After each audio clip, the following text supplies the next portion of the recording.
After the shock of LaFaro's death, Bill withdrew from public performance for a while and he retreated to his heroin habit. Drug abuse, first heroin and then cocaine, was an unfortunate fact throughout Bill Evans' life, and it likely factored into his death. He was no doubt drawn to drugs, as many others were, in part as a way to be accepted by the tribe, but also to deal with his own insecurities. His producer, Orrin Keepnews, said, Bill Evans suffered from a paralyzing combination of perfectionism and self-doubt. Of drugs, Bill said, every day you wake in pain like death, and then you go out and score, and that is transfiguration. Drugs were also a way to deal with tragedy in Bill's life, which included LaFaro's sudden and unexpected death, the suicide of his longtime common-law wife Elaine when she found out about another woman, and then the suicide of his brother in 1979, which may have precipitated Bill's own death a year later. The writer Gene Lees described Bill's life as the longest and slowest suicide in musical history. Despite his personal troubles, Bill continued to turn out monumental musical works in the 1960s and 70s. He was particularly invigorated when he started playing with bassist Eddie Gomez in 1966. Eddie played in Bill's trio for 11 years, with Marty Morell on drums from 1968 to 1975. This clip features that trio in 1969, playing at the house of a Finnish composer. Was for the film Emily, and it's the title tune.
As a jazz pianist who was strongly influenced by the classical tradition, Bill Evans brought an innovative approach to voicings and voice leading, with a grasp of harmony that was dense and complex, yet always lyrically driven, all delivered with a fleet and sensitive touch.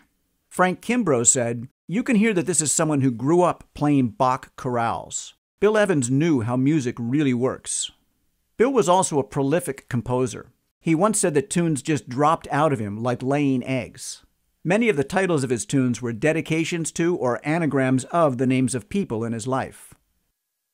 Bill's introspective thoughtfulness in his music was reflected in his words. He said, "I've always had good facility, and that worries me. Technique becomes an end in itself when it really should be the funnel through which your feelings and ideas are communicated. The great artist gets right to the heart of the matter. His technique is so natural, it's invisible. There is nothing more I can give an audience than I give myself. I am the only one who can tell if I'm achieving my objective. Art should show you a part of yourself that you didn't know existed. I play music for myself first, but it's still with a dedication to music, not with dedication to myself. It's a different thing. First takes are generally the best. If you don't take that one, it's a professional process of bringing yourself back up, and you can often get to a superior take that way. But if you can get that first take and it's good enough, generally that's a real good one. This clip is from a 1966 rehearsal for a TV show in Copenhagen. They're playing the tune 5, which Bill first recorded on his debut album in 1957. The melody features rhythmic displacement, which throws off the drummer Alex Riel, who seems to be playing it for the first time. It's kind of fun to watch Bill try to explain what to him is water off a duck's back. The theme. 1, 2, 2, 2.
The last we'll have to do over. Yeah, It's all right. I think most of it is good. The last thing was the theme. The last selection was the thing that you could use, you know, in front and at the end if you want for credits. Yes. But I think we should do that again because I sprung it on Alex and Yes, let's have a just talk the with last Sten one. about Right, that. right. In about 20 minutes, I guess Monica is ready. Oh. We can do the next one. Okay. I think the rest of it was all right with us if it was all right with you. I mean, should we do it? That last thing? The last thing? Sure. Yes. The rest of it was all right and with have us. Alex in it? And Yeah. On a Yeah, short right, solo? right. Right. Look, Alex, it's just think of it as a 2-beat I got rhythm. 1, 2, 2, 2, 1. Just play straight time. And then the second chorus, You take fours in the bridge. I take 4 in the bridge. Take fours. Take the second four of the first two eights. So we'll do like, in other words, the thing of 1, 2, 2, 2. This is the last 8.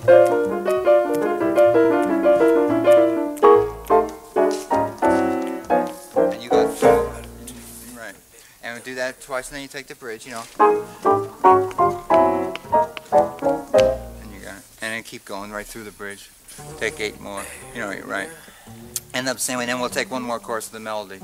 This is for the front and the back, and so you haven't played anything in the show, you know. So you do that. Okay, but play straight time on the melody courses, and just listen to him listen to the tempo, and just play straight time with Eddie. Yeah. Okay, so we'll do that. Yes, okay, Yeah. we're ready when you are. I'll give 2 bars, you know, kind of.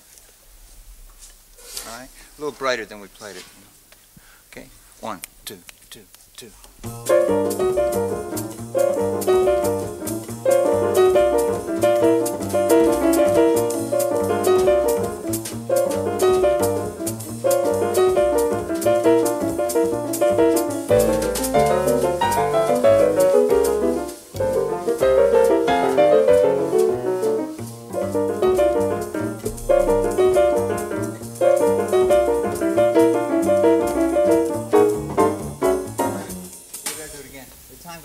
Don't be afraid, just play straight ahead. Yeah. Don't listen to what I'm doing because it's so, you know, it's over the thing, you know.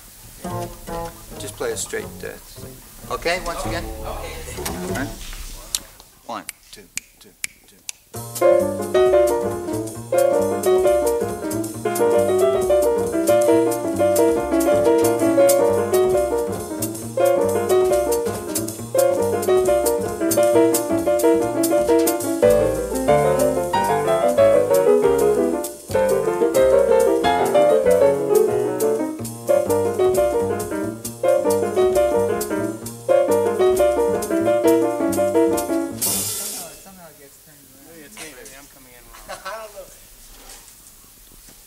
Play 2 in the bridge too, okay? You play 2 in the bridge too, all right?